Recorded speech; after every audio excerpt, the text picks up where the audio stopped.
Hi అండి, ఎలా ఉన్నారు? నేను మాత్రం చాలా అంటే చాలా బాగున్నాను. మీరు కూడా బాగుండాలని మనస్ఫూర్తిగా కోరుకుంటున్నాను.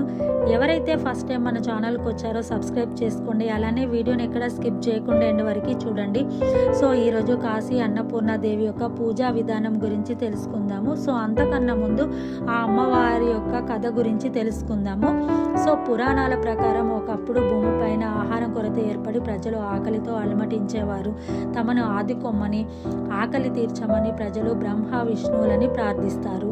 దీంతో బ్రహ్మ విష్ణువులు శివుడి యోగా నిద్ర నుండి మేల్కొల్పి మొత్తం సమస్య గురించి శివుడికి తెలియజేస్తారు. సమస్యను పరిష్కరించడానికి శివుడు స్వయంగా భూమిని పరిశీలించాడు.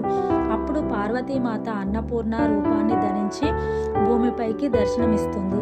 ఆ తర్వాత శివుడు బిచ్చగాడి రూపంలో వచ్చి అన్నపూర్ణాదేవి దగ్గర అన్నం తీసుకుని ఆ అన్నాన్ని ఆకలితో ఉన్న ప్రజలకు పంచాడు.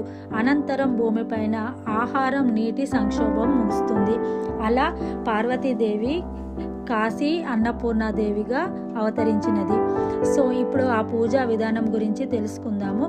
సో నేను రీసెంట్గా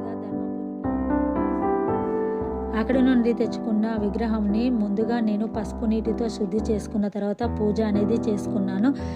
ఇలా పూజిస్తే మనకి మన ఇంట్లో ఎలాంటి కొరత అనేది ఉండదు. ఆ అన్నపూర్ణ దేవి యొక్క అనుగ్రహం మనకి కలుగుతుంది. మన ఇంట్లో ఆర్థిక పరమైన సమస్యలు తొలగిపోతాయి, అప్పుల సమస్యలు తొలగిపోతాయి, మన ఇంట్లో అష్ట ఐశ్వర్యాలు సిద్ధిస్తాయి. కాబట్టి మీరు కూడా అమ్మవారిని పూజించాలనుకుంటే అమ్మవారి యొక్క విగ్రహం మనకి పూజా స్టోర్స్లో దొరుకుతుంది. అదేవిధంగా ఆన్లైన్లో కూడా అవైలబుల్గా ఉంటుంది. కాబట్టి అమ్మవారి విగ్రహానికి పూజ చేసుకోవడానికి ఎలాంటి నియమాలు పాటించాల్సిన అవసరం లేదు, ఎవరైనా చేసుకోవచ్చు. నిత్యం పూజ చేస్తే మంచిది, లేదంటే మీరు ఎప్పుడు పూజ చేసుకుంటారో ఆ వేళలో పూజ చేసుకుంటే సరిపోతుంది. ఆ అమ్మవారి యొక్క అనుగ్రహం మీకు కలుగుతుంది, అష్టైశ్వర్యాలు మీ ఇంట్లో సిద్ధిస్తాయి. కాబట్టి అన్నపూర్ణాదేవిని పూజిస్తే చాలా అంటే చాలా మంచిది అనమాట. దీనికి ఎలాంటి నియమం పాటించాల్సిన అవసరం లేదు, చాలా సింపుల్గా చేసుకోవచ్చు అనమాట, ఎవరైనా చేసుకోవచ్చు. సో అమ్మవారిని పూజిస్తే మన ఇంట్లో చాలా మంచి జరుగుతుంది అనమాట. ఈ అమ్మవారికి పూజ ఎలా చేయాలంటే ముందుగా మనం ఒక ప్లేటులో బియ్యం పోసుకొని ఆ బియ్యం పైన మనము అమ్మవారి విగ్రహాన్ని పెట్టుకొని ఇలా పసుపు కుంకుమలని సమర్పించాలి. ఆ తర్వాత అక్షంతలని సమర్పించాలి.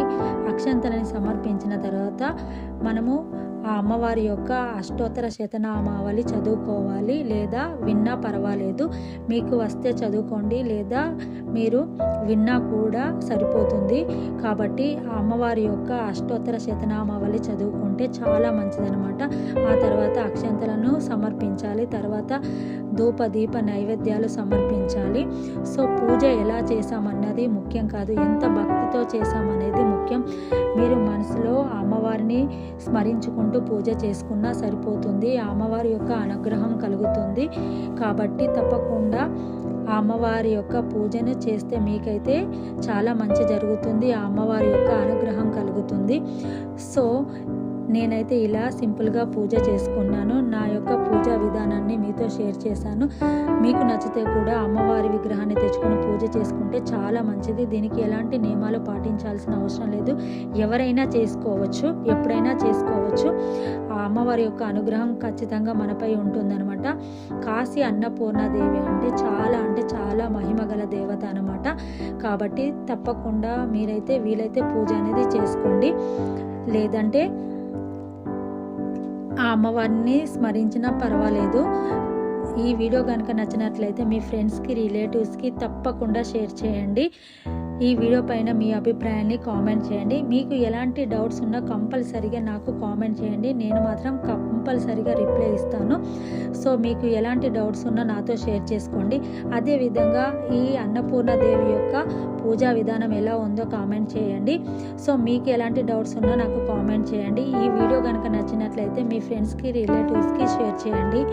Thanks for watching.